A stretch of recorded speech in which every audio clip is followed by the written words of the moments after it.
Welcome to R&D IT school. ఈరోజు మనతో పాటు సూపర్ 30 బ్యాచ్ స్టూడెంట్ రాకేష్ ఉన్నాడు. సో రాకేష్ యొక్క జర్నీ, ఈ యొక్క ట్రైనింగ్లో ఎలా ఉంది అనేది ఇంటర్వ్యూలో తెలుసుకుంటున్నాం. Hi Rakesh. Hello sir.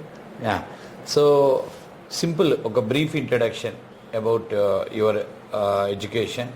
Yes, myself Rakesh Kumar. I completed my graduation in Anurag University in the branch of Information Technology in the year of 2024. 24లో pass అయ్యావు. Yes sir. సో మరి క్యాంపస్ ప్లేస్మెంట్స్ ఎలా ఉన్నాయి? అంటే క్యాంపస్ కాలేజీలో బాగానే ఉన్నాయి sir. But వాళ్ళ దాంట్లో ఏంటంటే ఫస్ట్ ఎగ్జామ్స్ పెడుతుండే, దాంట్లో కోడింగ్ లెవెల్ హై ఉంటుండే సార్. కానీ మాకు కాలేజ్లో basic level normal level coding చెప్పారు. అందుకని నాకైతే చాలా వరకు ఫస్ట్ రౌండ్స్లోనే పోయాయి సార్. డిస్క్వాలిఫై అయ్యావు. అంటే ఇప్పుడు మీ క్యాంపస్ ప్లేస్మెంట్స్లో మీ బ్యాచ్ వాళ్ళు కొంతమంది వెళ్ళిపోయారా, జాబ్స్ వచ్చాయా? కొంతమంది సార్. ఓకే, అంటే కొంతమంది ఇంకా బయటకు వెళ్ళాము అనుకుంటా, బయట హైయర్ స్టడీస్కి. సార్. అంటే మెయిన్గా ఈ ఇయర్ 24 బ్యాచ్కి కొంచెం క్యాంపస్ ప్లేస్మెంట్ తక్కువ ఉంది. So finally it's okay. తర్వాత ఇమ్మీడియట్గా నువ్వు ఇక్కడికి ఎప్పుడు వచ్చి జాయిన్ అయినావు? అంటే ఇప్పుడు 1 month బ్యాక్ నేను అంటే మా డాడీ చెప్తే నేను కోర్సెస్ చూడడం స్టార్ట్ చేసిన బయట. ఇప్పుడు నీకు ఇది ఇక్కడ చెప్పింది ఎవరు అంటే రిఫరెన్స్? మా డాడీ చాలా మందిని అనుకుంటా అంటే వాళ్ళకి తెలిసిన వాళ్ళకి చాలా మందికి జాబ్స్ వచ్చినాయి. అయితే ఇట్లానే డాడీ అంటే వాళ్ళ ఫ్రెండ్ భాస్కర్ రెడ్డి అంకుల్ ఉంటారు, అడిగితే అంకుల్ రికమెండ్ చేసింది ఇక్కడ ఒకసారి వెళ్ళి తెలుసుకుంటాను అంటే అప్పుడు డాడీ నేను ఇద్దరం కలిసి ఇక్కడికి వచ్చాను. యా, సో ఆ రోజు ఇక్కడికి వచ్చినప్పుడు నీకు ఎగ్జామ్ పెట్టా. Yes sir. చిన్న ప్రోగ్రామ్ టెస్ట్. Yes sir. ఏమనుకున్నావు? ఏంది ప్రోగ్రామ్ రాయమంటుండ అనుకున్నావా? నో సార్, నేను ఎక్కడైనా నాకు ఏమైనా వర్క్ ఏదైనా దాని మీద రాయమన్నా నేను కంపల్సరీ రాస్తాను. మంచిగా రాసావు. Yes sir. You done good job. నేను ఒక ఇంగ్లీష్లో ఎస్సే రాయమన్నాను, ఒక ప్రోగ్రామ్ రాయమన్నాను. సో ఏంటి ట్రైనింగ్కి వస్తే వీళ్ళు ఇంటర్వ్యూ చేస్తున్నారు అనుకున్నావా? No sir. లేదా? సో ఫైనల్గా ఇప్పటికి నువ్వు వచ్చి ఎన్ని రోజులైంది? 24 to 25 days. Yeah, just around 1 month. Yes sir. So అంటే ఇక్కడ జాయిన్ అవ్వటానికి ముందుకి ఈ యొక్క 25 daysకి నీలో ఏమన్నా డిఫరెన్స్ ఉందా? ఎస్ సార్, చాలా డిఫరెన్స్ వచ్చింది సార్. అంటే నా వే ఆఫ్ ప్రిపరేషన్ చేంజ్ అయిపోయింది సార్ ఇక్కడ. అవునా? Yes sir. అంటే నేను నార్మల్గా కాలేజ్ టైమ్స్లో అయితే ఒక 1 or 2 hours స్పెండ్ చేస్తుండే. ఇక్కడ ఒకటి అంటే చాలా ఒక దాని మీద ప్రిపేర్ చేసి మళ్ళీ దాన్ని రివైజ్ చేసుకోవడానికి కూడా నాకు వాల్యుబుల్ టైం కూడా దొరుకుతుంది. ఓకే, సో ఇన్ని అవర్స్ జర్నీ అంటే మనకి మార్నింగ్ 8:30 to 6:30 కదా. సో అంటే ఎలా అనిపిస్తుంది? ఏమన్నా అంటే స్ట్రెయిన్ అనిపిస్తుందా? అంటే ఫస్ట్ 10 days నేను సఫర్ అయ్యాను సార్. ఇబ్బంది పడ్డావు. ఒకటేసారి 4 months తర్వాత ఇన్స్టిట్యూట్కి వస్తే నాకు హెల్త్ ప్రాబ్లమ్స్ కూడా వచ్చినాయి. కానీ నాకు తెలుసు ఆ హెల్త్ ప్రాబ్లమ్. ఇప్పుడు ఇక్కడ ఈ 8 hours జర్నీ ఉంది కదా, సో 8 hours జర్నీ బాగానే ఉందా? ఎస్ సార్, ఆల్ గుడ్ కదా. ఫస్ట్ 8 hours ఇక్కడ 8 hours జర్నీ ఉంది, మార్నింగ్ 8:30 to 6:30 బాగానే ఉంది కదా. యా, సో మార్నింగ్ సెమినారు, తర్వాత ఎగ్జామ్, తర్వాత లైవ్ క్లాస్. మీకు ఇప్పుడు మీరు స్టార్టింగ్ కాబట్టి మీకు ఫస్ట్ హాఫ్లో ప్రిపరేషన్ ఉంటుంది, సెకండ్ హాఫ్లో లైవ్, మధ్యలో నా లైవ్ ఉంటుంది, వేరే ఫ్యాకల్టీది ఉంటుంది, మళ్ళీ నైట్ క్లాస్. సో వీటన్నిట్లలో నీకు బాగా అంటే ఇంప్రెస్ అంటే ఈ యాక్టివిటీస్లో బాగా నచ్చిన యాక్టివిటీ ఏంటి? మీ క్లాస్ అప్పుడు నేను అంటే చాలా ఎక్కడ డైవర్ట్ అవ్వకుండా మీ క్లాసే వింటున్నాను. ఓకే, అది కాకుండా నేను అడిగేది సెమినార్ ఉంది. సెమినార్ బాగుందా? Yes sir. Seminar interesting. Yes sir. అక్కడ అంటే నేను ఏదైనా టాపిక్ గురించి చెప్తుంటే నా లాంగ్వేజ్ స్కిల్స్తో పాటు నా లోపల కాన్ఫిడెన్స్ కూడా పెరుగుతుంది. ఓకే, నేను మాట్లాడేది. నువ్వు ఇప్పుడు ఈ 25 daysలో సంతోష్ సార్ సెమినార్ కండక్ట్ చేస్తున్నా. ఆయన master in seminars. Yes sir. And is master in program test, coding test పెడుతున్నాడు కదా, పొద్దున్న 2 ఆయనే చేస్తాడు.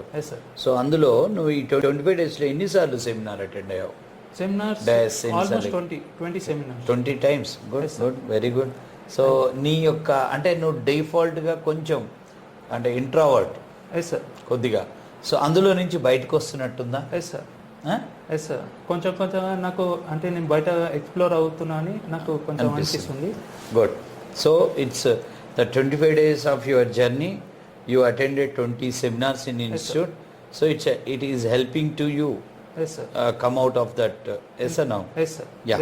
So కాన్ఫిడెన్స్ పెరుగుతుంది. నెక్స్ట్ ప్రోగ్రామ్ టెస్ట్ పెడతారు కదా సెకండ్, అది ఎలా ఉంది? For now it's good sir. Ya, very good. So next అకాడమిక్లో ఉన్నప్పుడు నువ్వు బీటెక్ ఐటీ అంటున్నావు, 24 అనురాగ్ యూనివర్సిటీ. సో అప్పుడు ప్రోగ్రామింగ్ అంటే ఎలా ఉండేది నీకు? అంటే కొంచెం ప్రోగ్రామింగ్ ఇబ్బందిగా ఉండేదా? అప్పుడు నువ్వు ప్రోగ్రామింగ్ చాలా ఈజీగా ఉండేవాడివా? అంటే అప్పుడు ఫస్ట్ టైం కాబట్టి నేను చాలా ప్రాబ్లమ్స్ ఫేస్ చేశాను. అంటే ఒక ప్రోగ్రామ్ రాయాలంటే నాకు అంటే కొంచెం అర్థం కాకపోతుండే లాజిక్స్. ఓకే. ఇది ఇప్పుడు బీటెక్ ఐటీ 24 అనురాగ్ యూనివర్సిటీలో బీటెక్ చేసావు. ఐటీ అంటే కంప్యూటర్ సైన్సే. సో అక్కడ జనరల్గా అకాడమిక్లో కొద్దిగా ప్రోగ్రామింగ్ అంటే భయపడతారు. అలానే ఉందేనా అకాడమిక్లో? నువ్వు కోడింగ్ అంటే కంఫర్ట్గా ఉన్నావా? నో సార్, అంటే నేను చాలా ప్రాబ్లమ్స్ ఫేస్ చేశాను ఒక ప్రోగ్రామ్స్ రాయాలంటే అకాడమిక్లో. Yes sir. అంటే నార్మల్ నేను బేసిక్ ప్రోగ్రామ్స్ అయితే రాయగలుగుతుండే, కానీ కొంచెం లెవెల్ పెరిగిన కొద్దీ నాకు కాన్ఫిడెన్స్ డౌన్ అవుతుండే అకాడమిక్లో. Yes sir. సో ఇక్కడికి వచ్చినాక 1 monthలో ప్రోగ్రామింగ్లో కంఫర్ట్ లెవెల్స్ పెరిగాయా? ఎస్ సార్, డెఫినెట్లీ బాగా పెరిగాయా? అంటే నా సొంతంగానే నేను రాయగలుగుతున్నా సార్ ప్రోగ్రామ్స్ నార్మల్ లెవెల్ అన్న. సరే, అంటే ఇక్కడ లైక్ ఈ learning methodologies we implement different style of learning methodologies. అంటే మీరు గమనిస్తే స్టూడెంట్ ఎలా సబ్జెక్టు నేర్చుకోవాలి అన్న దాంట్లో నేను చాలా ప్రయోగాలు చేస్తుంటాను. గమనించావా? జనరల్గా మీరు ఏదైనా ఇన్స్టిట్యూట్కి వెళ్ళినప్పుడు అక్కడ ఒక ఫ్యాకల్టీ క్లాస్ చెప్తాడు, స్టూడెంట్ వింటాడు. ఇది మీరు చిన్నప్పటి నుంచి చేస్తున్న పనే. బట్ ఇక్కడికి వచ్చిన తర్వాత self learning and you learn your self and how you have to learn and how you have to learn, how you have to teach to others. ఒక స్టూడెంట్ ఇంకో స్టూడెంట్కి సబ్జెక్ట్ చెప్పడం ఇక్కడ ఉంటుంది. కరెక్టే కదా? అది ఎలా అనిపించింది? ఎస్ సార్, అంటే ఒక స్టూడెంట్కి నేను హెల్ప్ చేస్తుంటే కూడా నాకు నేను కూడా మళ్ళీ రివైజ్ చేస్తున్నట్టు నాకు అనిపిస్తుంది. ఓకే, అది బాగుందా? Yes sir. Is it right? Next నీకు మెంటర్ ఎవరు?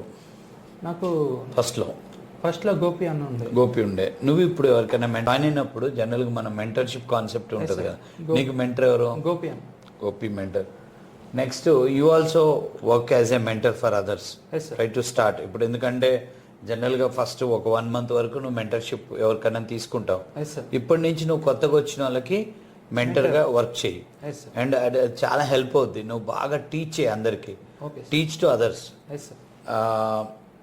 Learn and teach. లెర్న్, నేర్చుకో, అండ్ చెప్పు. That mechanism helps lot and it improves your subject, no doubt about that.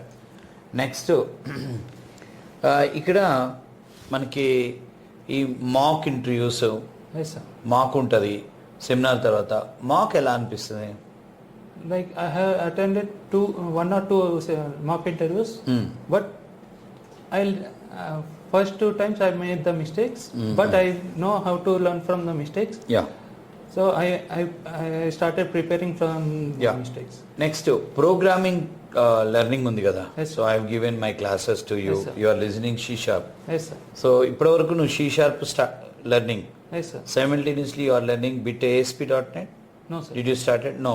C#.NET. Yes sir. C#.NET లో ఏ కాన్సెప్ట్ వరకు వచ్చావు నువ్వు? Arrays.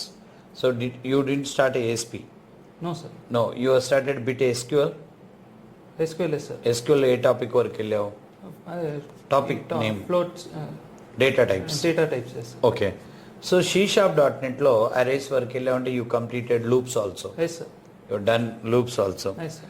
సో అక్కడ అంటే ఆ C# నా క్లాసెస్లో నీకు నచ్చింది ఏంటి? అంటే మీరు టాస్క్ అంటే మీరు టాపిక్స్ చెప్పినాక ఒక 2 ప్రోగ్రామ్స్ చెప్పినాక టాస్క్ ఇస్తారు. ఆ టాస్క్ నేనే సొంతంగా చేయడం నాకు అది ఇంట్రెస్ట్ అండి. ఓకే. సో అక్కడ కోడింగ్ టీచింగ్లో ఆ ట్రేసింగ్ ఉంటుంది. Yes sir. అది చేస్తున్నావా? Yes sir. Each and every program trace చేస్తున్నావు. Yes sir. అది ఎలా అనిపించింది? Tracing yes sir. This is the main point. అంటే ఒక ప్రోగ్రాంలో each and every keywords and classes ఏమేమి చేసే ఫంక్షన్స్ చేసినా అది మెయిన్గా తెలుసుకోగలుగుతున్నాను. ట్రేసింగ్లో ఎస్ సార్. ట్రేసింగ్ బాగుందా? Yes sir. It is very good activity. యాక్చువల్గా నాకు ఒక ఫ్యాకల్టీగా కొంచెం నేమ్ వచ్చింది వరకు only because of tracing. Tracing is my అది నాకు తెలిసి ఎంతమంది ఇంప్లిమెంట్ చేస్తారో కానీ but it is very good concept to become a good programmer, no doubt about that. కానీ దానికి చాలా పేషెన్సీ ఉండాలి, చెప్పే వాళ్ళకు ఉండాలి, విని చేసే వాళ్ళకు కూడా ఉండాలి. It will make you as a good programmer, no doubt about that. Irrespective of programming language, whether you are learning C#.NET, Java or C, C++ or Python, tracing will help like anything. Yes, sir. And now I am advising you to teach to others. వీలైనంత వరకు వేరే వాళ్ళకి కాన్సెప్ట్లు చెప్తానే ఉండు. And you learn simultaneously ASP.NET also. You start next week. Once 1 month is completed, we'll start ASP.NET to you also. And ADO also. Yes. So SQL Server just you are into starting topics. Yes, sir. Okay, right.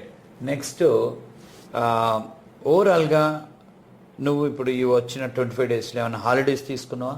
Yes sir, only 1 day. 1 day. So ఇక్కడ కొంచెం నేను holiday తీసుకునే విషయంలో చాలా strict ఉంటాను. So అది ఏమనిపించింది నీకు? చెప్పకుండా హాలిడే తీసుకుంటే ఊరుకోను, కంపల్సరీ ఇన్స్టిట్యూట్ రావాలంట. What you say? లైక్ కాలేజీలో అలానే ఉండేదా? నో సార్, కాలేజ్లో నేను సో మీ కాలేజీకి ఇక్కడ ఒక ఈ ఇన్స్టిట్యూట్కి నీకు ఏంటి డిఫరెన్స్ అనిపించింది? అంటే అంతగా అనిపించలేదు, కానీ ఇక్కడ ప్రోగ్రామింగ్ మీద ఇన్ డెప్త్ అంటే ఒక ప్రోగ్రామ్ మొత్తం ఎట్లా దాని లోపల మళ్ళీ ఏం ఫంక్షన్ అది ఇక్కడ కాదు. నేను అనేది ఏంటంటే కాలేజ్లో స్ట్రిక్ట్నెస్ ఉండదు ఇంత, ఇక్కడ ఎక్కువ ఉంది కదా, అట్లా బాగుందా? అట్లా ఎస్ సార్. అంటే ఈ మధ్యలో ఎప్పుడైనా వచ్చి మీరు స్టూడెంట్ని కన్సల్ట్ చేయడం, ఏం చేస్తున్నారని మళ్ళీ అడుగుతాను. ఇది కొంచెం నాకు బెటర్ అనిపించింది, బాగా అనిపించింది. Okay, right. సో నువ్వు అంటే 24 వాళ్ళకి టార్గెట్ చేస్తూ, ఇప్పుడు నేను సూపర్ 30 బ్యాచ్ అని బీటెక్ 24 వాళ్ళని టార్గెట్ చేస్తూ వీళ్ళ క్యాంపస్ ప్లేస్మెంట్స్లో బయటకు వచ్చిన వాళ్ళందరికీ 30 మందిని ఒక బ్యాచ్ లాగా పెట్టి ప్లాన్ చేస్తున్నాం కదా. సో నువ్వు ఏమంటావు? ఈ ఇంజనీరింగ్ అయిపోయిన వాళ్ళు ఇక్కడ ఇన్స్టిట్యూట్లో జాయిన్ అవ్వాలి అంటే, so what you say? Super 30 బ్యాచ్కి 24 me friends ఉంటారు కదా, వాళ్ళకి రికమెండ్ చేస్తావా? సో ఇక్కడే ఎందుకు నేర్చుకోవాలి, వేరే కాడ నేర్చుకోవచ్చు కదా అంటారు, అప్పుడు ఏం చెప్తావు? లైక్ వేరే దగ్గర అంటే మీకు కోర్స్ నేర్పిస్తారు కానీ జాబ్ వాళ్ళు గ్యారంటీ ఇవ్వరు. ఇక్కడ ఏంటంటే అంటే కోర్స్ ఇంకా ఇన్ డెప్త్ చెప్తున్నారు ఇక్కడ, అదొక ప్లస్ పాయింట్. ప్లస్ ప్రోగ్రామింగ్ మీద కూడా బాగా గ్రిప్ వస్తుంది ఇక్కడ, coding. Yes sir. And next మీరు నేను చాలా మంది చూశాను, వన్ ఇయర్ తర్వాత కూడా మీరు వాళ్ళకి ఇంటర్వ్యూస్ అని వాళ్ళకి జాబ్ ఆఫర్స్ అని పంపిస్తున్నారు. అది వేరే ఇన్స్టిట్యూట్స్ లో మళ్ళీ వచ్చి జాబ్ పోయి వచ్చిన వాళ్ళకి, పాత వాళ్ళకి కూడా మీరు జాబ్స్ అంటే ఇక్కడ మనకి అందుబాటులో ఉంటే వాళ్ళు ఎన్ని ఇంటర్వ్యూస్కైనా వీఆర్ అరేంజింగ్. నీ ముందు మామూలుగా యువర్ సీన్ జాబ్స్ వస్తున్నాయి రీసెంట్గా. నువ్వు ఈ నెల రోజుల్లో చూసావా? సుమారుగా ఎంతమందికి జాబ్లు వచ్చినట్టు చూసావా నువ్వు? 10 to 12 మెంబర్స్ వచ్చాయి. 10 to 12 మెంబర్స్కి ప్లేస్ అయ్యారు ఈ 1 month. Correct. Okay Rakesh, and so నువ్వు నీతో పాటు నేర్చుకుంటున్న వాళ్ళకి ఏమైనా అడ్వైస్ చేస్తావా, ఇలా ఎలా ఉండాలి ఇక్కడ అని? లైక్ ఇక్కడికి వచ్చినాక నేను ఒకటి అడ్వైస్ ఇచ్చేది ఏంటంటే, అంటే ఇప్పుడు వర్క్ నువ్వు ఎట్లా వర్క్ ప్రిపేర్ చేసుకుంటున్నావు అదే ప్లాన్ ప్రకారంగా వెళ్ళాలని, అదే ఒక నా కండిషన్. మళ్ళీ మీకు ఏమైనా డౌట్స్ వస్తే మీ పక్కన ఉన్న ఫ్రెండ్స్ లేకపోతే మీ మెంటర్ ఒకవేళ అవైలబుల్ ఉంటే వాళ్ళకి అడిగి అప్పటికప్పుడే క్లియర్ చేసుకుంటే అప్పుడు నీ కాన్సెప్ట్ అర్థమైపోతుంది. ఓకే, ఫైనల్గా నీకు ఒక కాన్ఫిడెన్స్ వచ్చిందా? Yes sir. అంటే నాకు జాబ్ పక్కా వస్తుందని. Yes sir. వచ్చిందా? Yes sir. అది వస్తే చాలు, దట్స్ ఇట్, అంతే. Okay okay Rakesh, and very good, all the very best. Thank you. And I wish you to get a job very very soon. And ఫ్యూచర్లో నువ్వు మంచి మంచి కంపెనీలో జాబ్ చేయాలి, రైట్? ఓకే, చలో.